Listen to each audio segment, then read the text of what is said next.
اما السنة، اما دلیلی واجب بدنی روزه گرفتن از سنت پیغمبر صلی الله علیه و سلم در این است که فقول النبی صلی الله علیه و سلم بني الإسلام على 5: شهادة أن لا إله إلا الله وأن محمد رسول الله وإقام الصلاة وإيتاء الزكاة وصيام رمضان وحج البيت. و حدیث عبدالله بن عمر می باشه که در این حدیث از پیغمبر صلی الله علیه و سلم روایت میکنه، میگه که پیغمبر صلی الله علیه و سلم گفت بنی الاسلام علی 5: اسلام بر 5 پایه بنا یافته شده. بنیه یعنی بنا یافته است اسلام بر 5 پایه. بنی الاسلام علی 5: اسلام بر 5 پایه بنا یافته است. شهادت ان لا اله الا الله و ان محمد رسول الله. یکم پایه اسلام این چه می باشه؟ شهادت دادن آن است که نیست معبود بر حق بجز الله تعالی، گواهی دادن آن که نیست معبود بر حق بجز الله تعالی و محمد صلی الله علیه و سلم فرستاده و رسول الله است.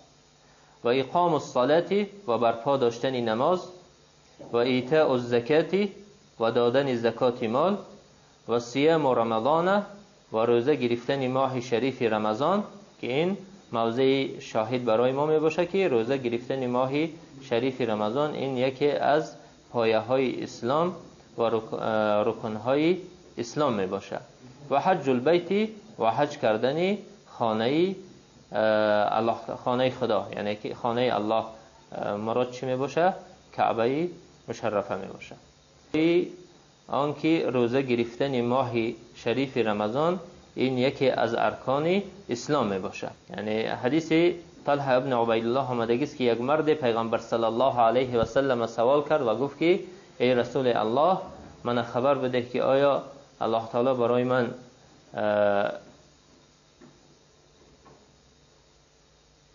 یعنی مرا خبر بده درباره روزه‌ای که الله تعالی برای من فرض گردانیده است.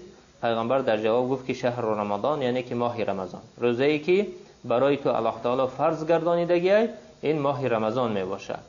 و بعد سوال دهنده یعنی همین مرد سوال کننده گفت که هل علی غیره، آیا برای من روزه گرفتن غیر ماه رمضان یگان روزه واجب دیگر است که غیر رمضان روزه بگیرم؟ پیغمبر صلی الله علیه و سلم در جواب گفت که لا الا ان تطوع، نه، یگان روزه دیگر برای تو غیر رمضان فرض نمی باشه گرفتنش، مگر که چی؟ اگر که روزه اختیاری بگیری. یعنی معناش همینه که مستحب برای تو که غیر رمضان اگر که روزه اختیاری بگیری، اما فرض نمی باشه. و همچنین اجماع امت می باشه که روزه گرفتن ماه شریف رمضان این واجب است. و همچنین چی؟ اجماع است که روزه ماه رمضان این یکی از رکنهای اسلام می باشه. و همچنین معرفتش از دین این از ضروریات دینی می باشه، زیرا که ثابت شدنش با دلیل قطعی ثبوت و قطعی دلاله می باشه. دلیلی که فرضیت ماه شریف رمضان ثابت شدگی هم از جهت ثابتش قطعی می باشه و هم از جهت دلالتش قطعی می باشه. و ان منکره کافر مرتد عن الاسلام، و کسی که فرضیت ماه شریف رمضان، روزه ماه شریف رمضان انکار میکنه، این گونه انسان کافر میشوه، کافر میباشه. و اگر که مسلمان باشه مرتد میشوه، یعنی از دین اسلام خارج میشوه. و وقتی فرض شدنش آیا ماه شریف رمضان کدام وقت انده فرض گردید؟ فرض شدنش در سال دوم هجری و در روز دوشنبه، در روز دوم یا که سوم ماه شعبان انده فرض گردانیده شد از جانب الله تعالی. و حاضر بعضی حدیثایی را که در بعضی احادیثی را که درباره فضل روزه گرفتن ماه شریف رمضان آمده است برای شما بیان میکنیم. حدیث یکم: عن ابی هریره رضی الله عنه ان النبي صلى الله عليه وسلم قال لما حضر رمضان قد جاءكم شهر مبارك افترض الله عليكم صيامه تفتح فيه أبواب الجنة وتغلق فيه أبواب الجحيم و تغل فیه الشیاطین فیه لیلة خیر من 1000 شهر من حرم خیرها فقد حرم. از ابی هریره رضی الله عنه روایت است که وقتی که ماه شریف رمضان فرا رسید پیغمبر صلی الله علیه و سلم گفت قد جاءکم شهر مبارک، در حقیقت برای شما ماه مبارک فرا رسید که افترض الله علیکم صیامه، که الله تعالی روزه گرفتن این ماه برای شما فرض گردانیده است.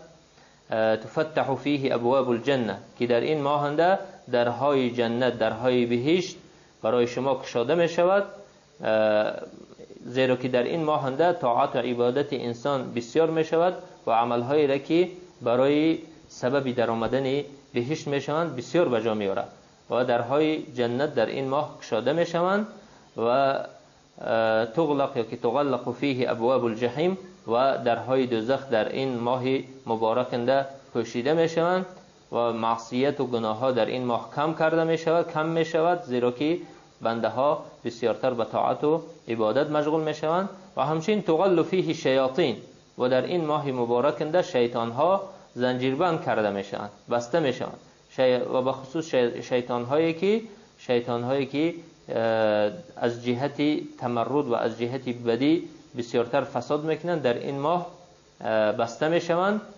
فیه لیلة خیر من 1000 شهر، و در این ماه میگه یک شب وجود داره که عبادتش از عبادت 1000 ماه بهتر است، که این شب لیلة القدر می باشه. من حرم خیرها فقد حرم، و کسی که میگه که محروم میشه از نیکی و از خیر این ماه فقد حرم، در حقیقت چی؟ محروم شدگی، یعنی فقد حرم الخیر، در حقیقت از خیر و از نیکی محروم ماندگی، که این حدیث امام احمد و امام نسائی و بیهقی روایت کردگی.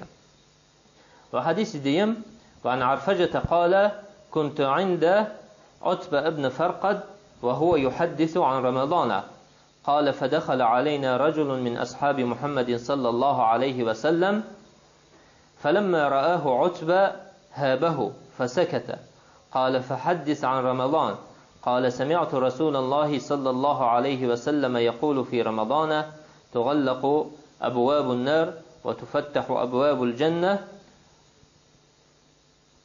وتسفد فيه الشياطين قال وينادي فيه ملك يا باغي الخير أبشر ويا باغي الشر أقصر حتى ينقضي رمضان. رواه أحمد والنسائي وسنده جيد. از عرفجه روایت است که میگه که یک روزی در نزد عتبه ابن فرقد نشستگی بدیم و عتبه ابن فرقد درباره شهر رمضان سخن میکرد و در همین وقت یکی از اصحاب پیغمبر صلی الله علیه و سلم در آمد.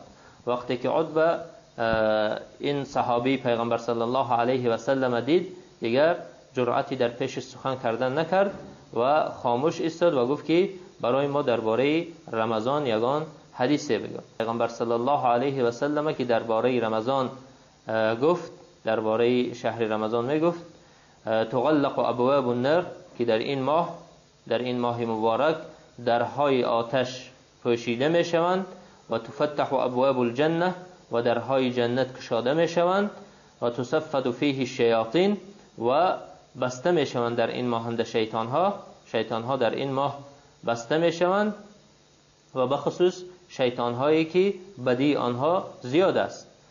قال، و بعد در دوام سخنش گفت که و ینادی فیه ملک، و در این ماه یک ملائکه ندا میکنه و میگه که یا باغی الخیر ابشی، یعنی آن ای کسی که در طلب عمل خیر می باشی، در طلب عمل ثواب می باشی، کارهای ثواب می باشی، ابشر بالرحمه، یعنی مژده رحمت بده برای تو، چی؟ مژده رحمت می باشه. یا باغی الشر اقصر، و همچنین ندا میکنه میگه که ای آن کسی که در طلب بدی و کارهای بد می باشی، اقصر یعنی که امسک عن المعاصی، خودت از کارهای بد دور بگی، خودداری کن از معصیت. که این حدیث گفتیم امام احمد و امام نسائی روایت کردگن و سندش سندی نیکو می باشه. و حدیث سیم عن ابی هریره رضی الله عنه ان النبي صلی الله علیه و سلم قال الصلوات الخمس والجمعة إلى الجمعة ورمضان إلى رمضان مكفرات لما بينهن اذا اجتنبت الكبائر. رواه مسلم. و حدیثی که امام مسلم روایت کرده است از ابی هریره رضی الله عنه که پیغمبر صلی الله علیه و سلم گفت الصلوات الخمس، 5 وقت نماز، و الجمعه الى الجمعه، و نماز جمعه تا جمعه دیگره، و رمضان الى رمضان، و روزه ماه شریف رمضان تا ماه رمضان دیگره، مکفرات لما بینهن، پاک کننده گناه های می باشند که در بینشون واقع می شود. اذا اجتنبت الکبائر، اگر که چی انسان از گناه های کبیره جانبداری کنه. پس معلوم می شود که مکفرات یعنی که تکفیر میکنن، پاک میکنن گناه هایی را که گناه های صغیره می باشند. یعنی که انسان اگر که نماز مثلا فجر در جماعت خواند و بعد همچنین نماز پیشین خواند، در بین همین دو نماز اگر که یگان خطایا و گناه های صغیره واقع شدگی باشه، همین وقتی که از یک نماز تا نماز دیگر این چی میشه؟ کفارت همین گناهاش میشه، گناهاش به همین سبب بخشیده میشه. و با مانند همین از جمعه تا جمعه دیگر و از رمضان تا رمضان دیگر.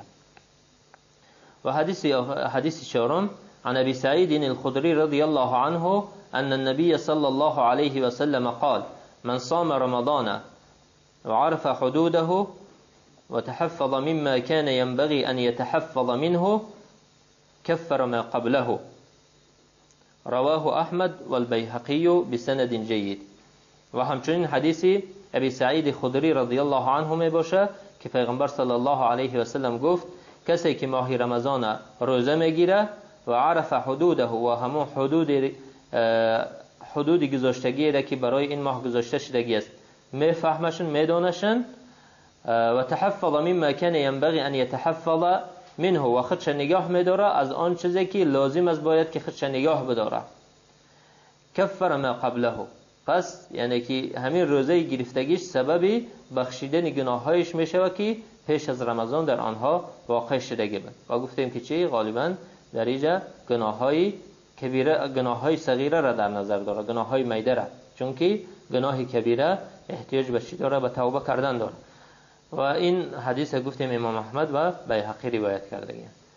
و آخران حدیثی که درباره فضل ماه رمضان آمدگی است، حدیث پنجم عن ابي هريره قال رسول الله صلى الله عليه وسلم من صام رمضان ایمانا واحتسابا غفر له ما تقدم من ذنبه. رواه البخاری و مسلم.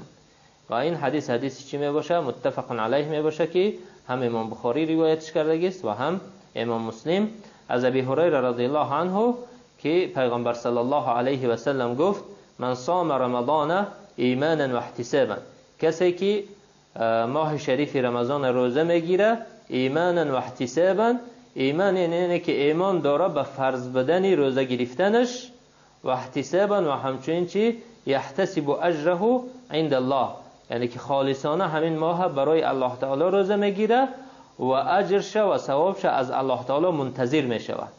پس یعنی که احتساب این چی معنای آن را داره که فقط روزه را خالصانه از برای الله تعالی میگیره و در روزه گرفتنش ریاکاری و سمعه نمیکنه و اجر همین روزش از الله تعالی منتظر میشه و این چی میگن؟ احتساب میگن.